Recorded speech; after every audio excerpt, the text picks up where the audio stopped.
masters and my group masters paper, which was like a 30-page paper written by 4 people, which, let me tell you, would have rather done it by myself. It was due right before Christmas. And now we're presenting our master's thesis as a group to the executives at Nationwide, which is where I work, at the end of the month. And so I've been working really hard on that. And then next week, I also have my master's residency, which is all day long from Monday through Thursday, all day long. And Eric's going to have to deal with the kids and do all the pickup and the lunches and the uniforms and the whole deal, because I'm going to be in here on Zoom, just like I am right now with the little light and, acting like I know things, which I'm pretty good at acting like I know things. Actually knowing things like a whole nother thing. But the good news is today, it's Friday, which I'm really excited about. We took an impromptu trip last week to Disneyland because we live currently in the desert. That's not a terribly difficult drive for us. So last minute booked tickets. I think it was a little bit of me running away from work. It was also 14th birthday trip for my oldest, who turns 14 later this month.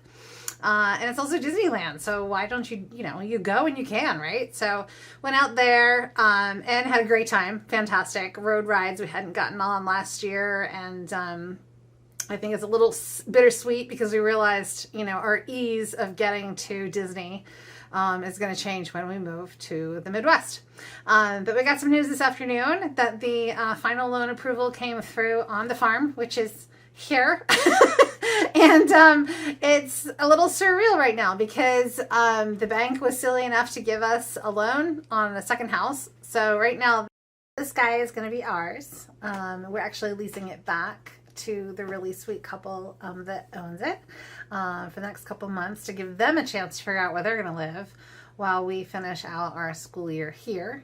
And prep this house, which has some issues that need to be addressed before we put it on the market and sell it later this spring. So if you know anyone looking for a fantastic 5-bedroom, 3-bath family home in a great part of Phoenix, stay tuned. Put this house on the market, sell it, move out there, and see what we bought, because we actually saw this house last on the second day of looking at houses, and this particular house was at the bottom of our budget, and we had seen a property that was priced twice what the purchase price of this house was right before, and we were just, we had just stars in our eyes. We were going to buy this gorgeous $1 million property with, 5,600 square feet and this gorgeous gourmet kitchen, and that was what we were going to do. And then we saw this house. So you can imagine that I didn't even really open the cabinets up, didn't go in the bathrooms, just kind of was like, oh, here's the floor plan, walk through.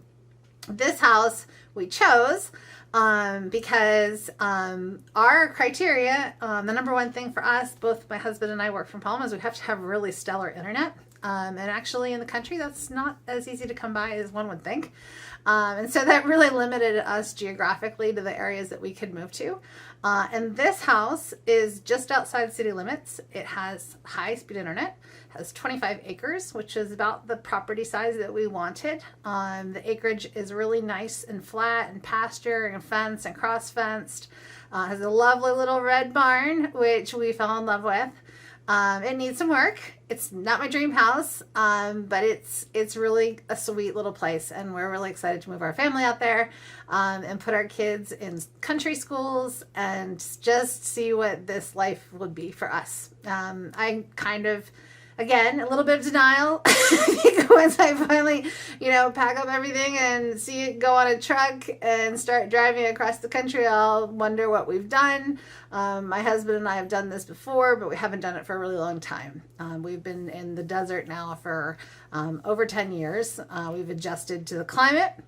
And so I know that there's going to be a real time of transition for us, particularly for me. I'm really used to the climate here in the desert and the sunshine and even the heat. So it's going to be a major change. But I'm excited about, maybe putting in an arena, maybe getting a couple horses, a couple animals.